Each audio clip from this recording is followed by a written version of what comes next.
The silver Jaguar XJS turned many heads as it roared up the motorway towards London's Heathrow Airport. Not that it was going above the speed limit, for it wasn't, and its driver obviously knew how to handle it. But it was polished to an almost glass-like intensity and snaked expertly in and out of the traffic like a line of quicksilver, catching the eye. Jago Marsh would have turned as many heads as his car had he been anything other than a blur of wheat-coloured hair and dark navy Armani suit as he sped past the traffic. He glanced across at his passenger, wondering what was eating the kid. "You haven't said 2 words since we left Windsor," he remarked, his voice a low baritone, tinged with amusement and just a shade of exasperation. "If you're sulking about not going back to Hawaii, get over it. I told you, this is strictly business." His passenger looked across at him warily. He was a younger, softer, more compliant version of Jago, his only sibling. Keith shrugged one shoulder dismissively.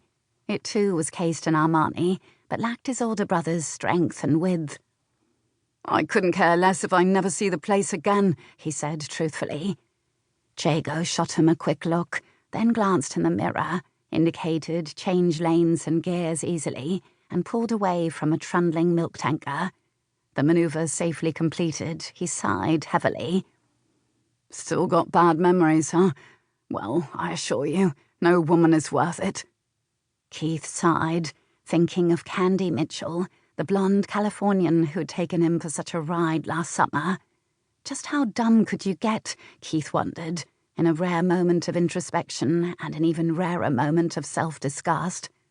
Still, she had been rich and blonde, and had all that tanned skin and West Coast American charm, which was bound to be irresistible to a young man anxious to make a reputation for himself. A pity she was married. "No, but sometimes—" Keith broke off and sighed wistfully. Then a cold shaft of reality intervened. He'd been lucky her husband hadn't found out. He was almost as rich as Jago, and jealous as hell according to Candy. Keith wondered if that had been half the fun for her, the danger of it all, the illicit affair with a younger man, and a Brit at that. A good-looking youngster her husband would probably have automatically disliked on sight. "Sometimes what?" His brother's voice broke into his reverie, and Keith looked at him thoughtfully. He could never imagine Jago falling for a hardliner like Candy. He'd chew her up for breakfast, hard as nails though she undoubtedly was. In the user stakes, it was always Jago that used.